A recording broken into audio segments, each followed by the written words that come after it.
नमस्कार, मैं हूं रवि दीक्षित। आप देख रहे हैं न्यूज़ भारत 24। इस वक्त हमारे साथ हैं अखिलानंद उपाध्याय जी लोहिया, जौनपुर विद्यालय से जो है पीएचडी कर रहे हैं संस्कृत पर और रामायण महाभारत पर शोध कर रहे हैं। सबसे बड़ी बात है कि इस समय लोग जो शोध कर रहे हैं वह शोध अन्य विषय पर करते हैं। उनको लगता है कि संस्कृत विषय से करेंगे तो हो सकता है हमको कहीं कम वेट मिले या नौकरी आदि में जो है।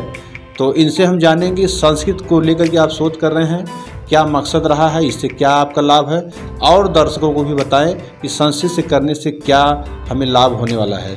सबसे पहले तो आपका बहुत बहुत स्वागत है। सर्वप्रथम आपको यह मानी अवसर देने के लिए प्रणाम करते हैं और आपके प्रतिष्ठित चैनल के जो व्यूवर्स हैं, जो लोग हमें देख रहे हैं और सुन रहे हैं, उनको भी यहाँ से नमन है, प्रणाम है।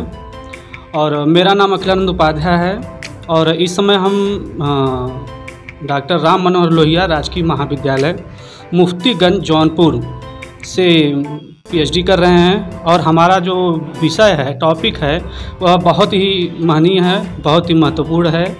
रामायण एवं महाभारत के उपाख्यान समूहों का तुलनात्मक अध्ययन। और ये हमारा सौभाग्य रहा है, इसे प्रारब्ध कहा जाए या माता पिता के पुण्य कर्मों का परिणाम कहा जाए, कि हमें इतना अच्छा अवसर मिला है कि एक साथ हमें महर्षि वाल्मीकि जी और वेद व्यास जी को समझने का एक अवसर मिला है।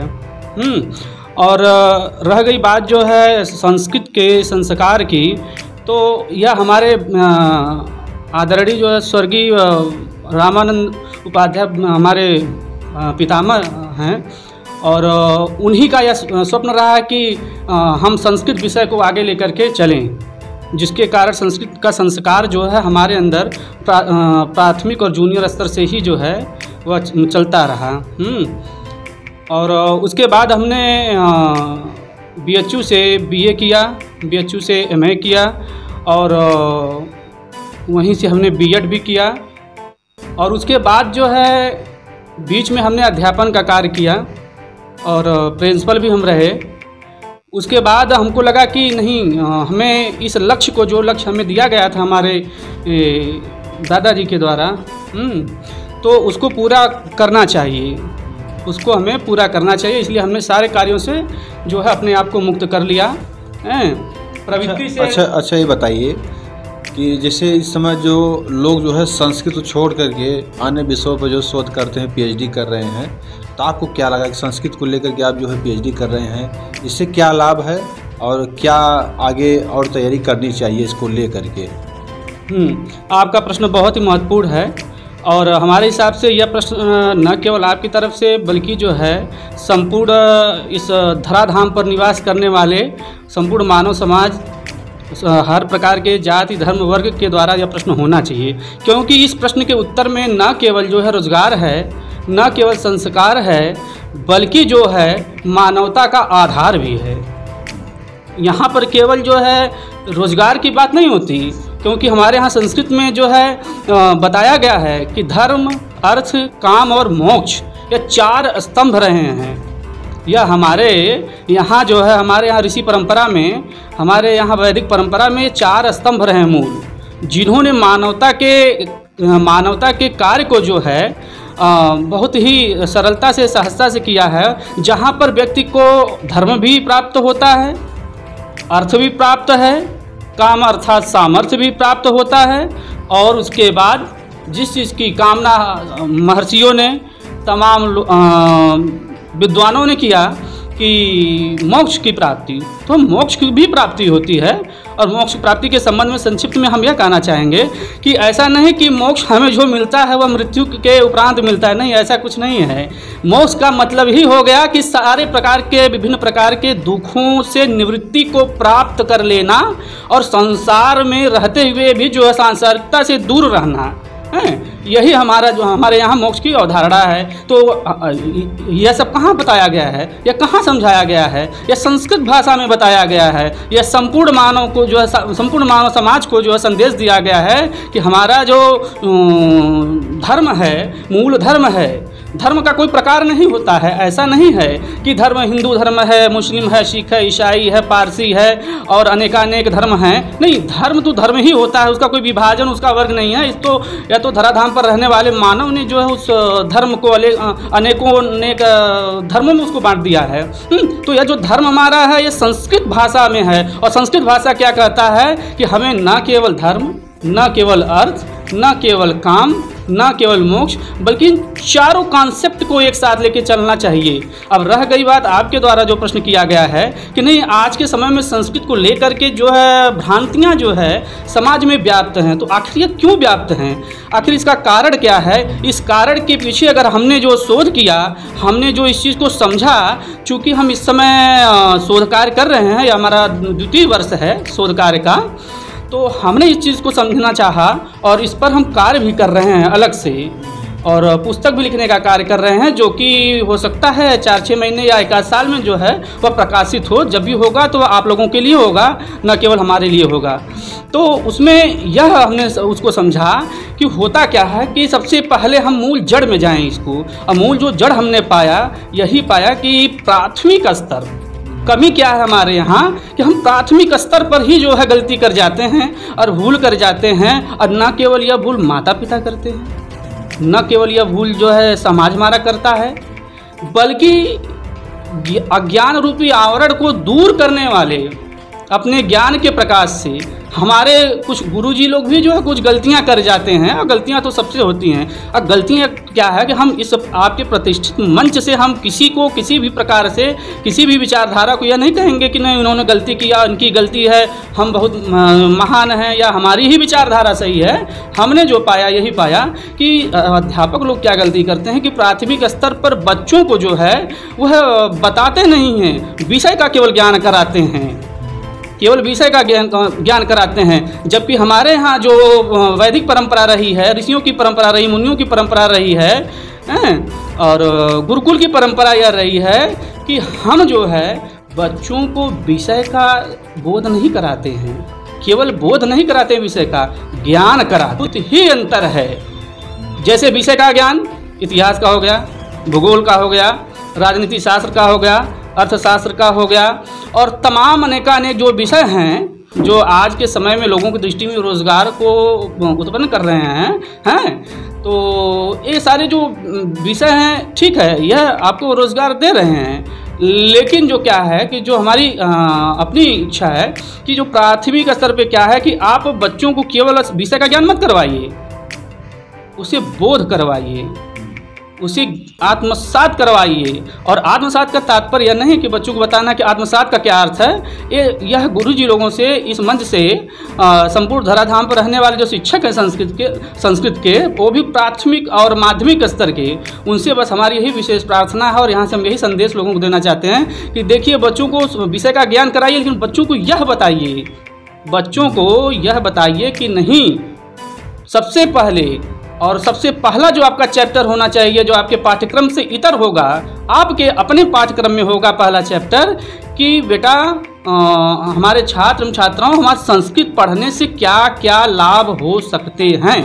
क्योंकि कहा भी गया शास्त्रों में कि प्रयोजनम बिना मंदो अपि न प्रवर्तते, प्रयोजनम बिना मंदो अपि न प्रवर्तते, बिना किसी प्रयोजन के, बिना किसी लाभ के मंदो अपि न प्रवर्तते, मूर्ख व्यक्ति भी कुछ नहीं कार्य करता। तो ऐसे में संस्कृत कोई क्यों पढ़ना चाहेगा? और संस्कृत पढ़ने के पीछे भी कुछ रीजन होना चाहिए। तो हम चाहते हैं कि इस पर प्रकाश। अच्छा, जैसे कि आप शोध कर रहे हैं, पीएचडी जो है इस समय कर रहे हैं संस्कृत पर, तो आप रामायण और महाभारत पर कर रहे हैं, और क्यों अथवा फिर टॉपिक पे नहीं किए? जैसा कि हमने अभी कुछ देर पहले ही आपसे कहा कि हमारे दादाजी और पिताजी की भी इच्छा थी कि एक ऐसा टॉपिक, ऐसा प्रकरण मिले कि जो हमारे न केवल जो है शोध कार्य को पूरा करे, हमको उपाधि प्राप्त हो, बल्कि हमको संस्कार भी मिले। उपाधि की ही प्राप्ति ना हो, संस्कार की भी प्राप्ति हो, ज्ञान की भी प्राप्ति हो, और मानवता और मानव के कल्याण के मार्ग को प्रशस्त करने वाला जो आधार है वह भी हमको प्राप्त हो, और उस ज्ञान के द्वारा जो है हम संपूर्ण मानव समाज को प्रकाशित कर सके, जहाँ से मानवता का कल्याण हो, रोजगार हो, संस्कार हो, आधार हो, सब कुछ हो। इसलिए हमने जो इस विषय पर काम करने के लिए सोचा, क्योंकि हमारे महर्षि वाल्मीकि जी ने और वेदव्यास जी ने जो मार्ग प्रशस्त किया है आज के लाखों वर्ष पूर्व, हजारों वर्ष पूर्व, जैसा कि कहा जाता है ऐतिहासिक तथ्यों के आधार पर हजारों वर्ष पूर्व और ऋषियों के द्वारा कि लाखों वर्ष पूर्व जो है जो मार्ग प्रशस्त किया है परवर्ती जो है कवियों महाकवियों के लिए और विद्वानों के लिए, दार्शनिकों के लिए, मनोवैज्ञानिकों के लिए, आचार संस्कार पर अध्ययन करने वालों के लिए, तो उस पर अगर हम कार्य करते हैं तो वह न केवल हम स्वयं को कुछ दे पाएंगे, स्वयं को प्रदान कर पाएंगे, बल्कि अपने समाज को भी कुछ न कुछ दे सकेंगे। और वह क्या देंगे? ज्ञान रूपी धन देंगे। और जहाँ तक कहा भी गया है कि ज्ञान से जो है श्रेष्ठ कुछ भी नहीं है। और इसे हमारे तैत्तिरीयोपनिषद में भी कहा गया है कि स्वाध्यायन मा प्रमदः, अर्थात हमें स्वाध्याय जो है पूरी सावधानी से करना चाहिए और ज्ञान पर ही जो है फोकस हमको करना चाहिए। क्योंकि इससे हम इंग्लिश में भी कह सकते हैं कि nothing is better than knowledge.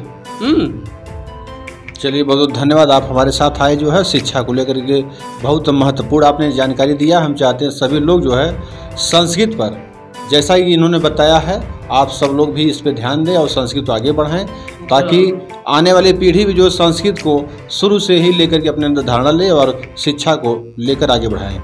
और संक्षिप्त में हम यह कहना चाहेंगे निष्कर्ष रूप में कि सबसे पहले गुरुजनों से, आदरणीय गुरुजनों से, कि आप लोग प्राथमिक स्तर पर, माध्यमिक स्तर पर जो है बच्चों को बताइए कि नहीं संस्कृत पढ़ने से कहाँ कहाँ रोजगार हो सकता है। कि जैसा रोजगार के मामले में आपको बता दें, अत्यंत संक्षिप्त में बता दें, न केवल संस्कृत से रोजगार हमारे भारतवर्ष में है बल्कि यह विदेशों में भी है। जैसे आपका ऑस्ट्रेलिया है, अमेरिका है, न्यूजीलैंड है, आपका अफ्रीका है, आपका आयरलैंड है, इंग्लैंड है तमाम, यहाँ तक कि अब तो सऊदी अरेबिया में भी जो है रामायण और महाभारत अपने पाठ्यक्रम में जो है वहाँ के प्रिंस ने उसको समाहित किया है और वहाँ रामायण महाभारत पढ़ाया जाएगा। तो सीधी सी बात है, जहाँ पर संस्कृत का अध्ययन होगा वहाँ पे भी रोजगार होगा। तो विदेशों में भी रोजगार रह गई अपने देश में, तो अपने देश में भी हम जैसे अगर BA B.Ed कर लेते हैं तो TGT के टीचर हो जाते हैं, MA B.Ed करते हैं तो PGT के टीचर हो सकते हैं, अगर शोध कार्य कर लेते हैं संस्कृत के साथ तो असिस्टेंट प्रोफेसर बन सकते हैं। तो बहुत सारे रोजगार हैं, यहाँ तक कि मीडिया के क्षेत्र में भी रोजगार है। जैसे बहुत सारी पत्रिकाएं संस्कृत में छप रही हैं, प्रकाशित हो रही हैं, तो वहाँ पर भी है। जैसे आपका वृत्तस्य वृत्तांतम है, ऐसी पत्रिकाएं तमाम हैं, तो वहाँ पे भी बहुत सारे काम हैं। और सबसे बड़ी बात इस चीज़ की है, हम आपको बता दें अंत में कि हमारे भारतवर्ष में आने वाले जितने भी टूरिस्ट हैं वह हमारे धार्मिक स्थलों, 75% जो लोग हैं वह धार्मिक स्थलों का जो है अध्ययन करते हैं और आते हैं, दर्शन इत्यादि करते हैं और समझना चाहते हैं। तो यहाँ पे भी संस्कृत के छात्र जिनको रामायण महाभारत और तमाम वेद का ज्ञान हो, तो वह भी अपने ज्ञान से अगर चाहेंगे तो वहाँ पे भी रोजगार का अवसर बना सकते हैं। आपके DD न्यूज़ चैनल पर जो है वहाँ पर भी साप्ताहिक वार्तावली प्रोग्राम चलता है, तो वहाँ पे भी काम है आपके पास। तमाम संस्कृत कोचिंग संस्थान है, वहाँ पे भी तमाम कार्य है। और सबसे बड़ी बात है कि प्राइवेट स्कूलों में, चाहे वो CBSE हो, चाहे ICSE हो, चाहे UP बोर्ड हो, वहाँ पे भी आप अध्यापक के तौर पे कार्य कर सकते हैं। तो रोजगार बहुत सारे हैं। हमें यह जो भ्रांतियाँ इसको दूर करना चाहिए और इसे कोई और दूर नहीं कर सकता, केवल अध्यापक और गुरुजन जी लोग जो इसे दूर कर सकते हैं वही इसको दूर करें। और यही आज का जो हमारा ध्येय है, इसी चीज़ को हम इसी संदेश को आप सभी लोगों तक, आदरणीय लोगों तक पहुंचाना चाहते हैं कि अपने बच्चों को संस्कृत के माध्यम से ज्ञान भी दीजिए, संस्कार भी दीजिए, रोजगार भी दीजिए और मानवता का आधार दीजिए। क्योंकि संस्कृत ही एकमात्र भाषा है जो उदार चरिता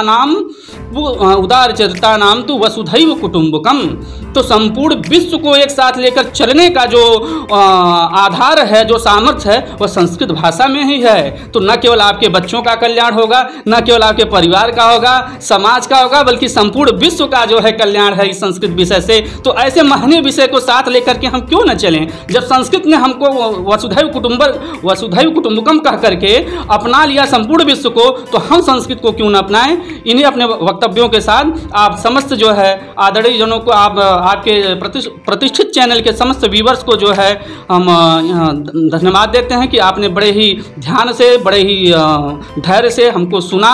और यह हमारा जो आज का कार्यक्रम है तभी सफल माना जाएगा जब इस संदेश को आप लोग हजारों नहीं लाखों लोगों तक पहुंचाएंगे। इसी के साथ आपको भी धन्यवाद और समस्त व्यूवर्स को भी बहुत बहुत प्रणाम और धन्यवाद।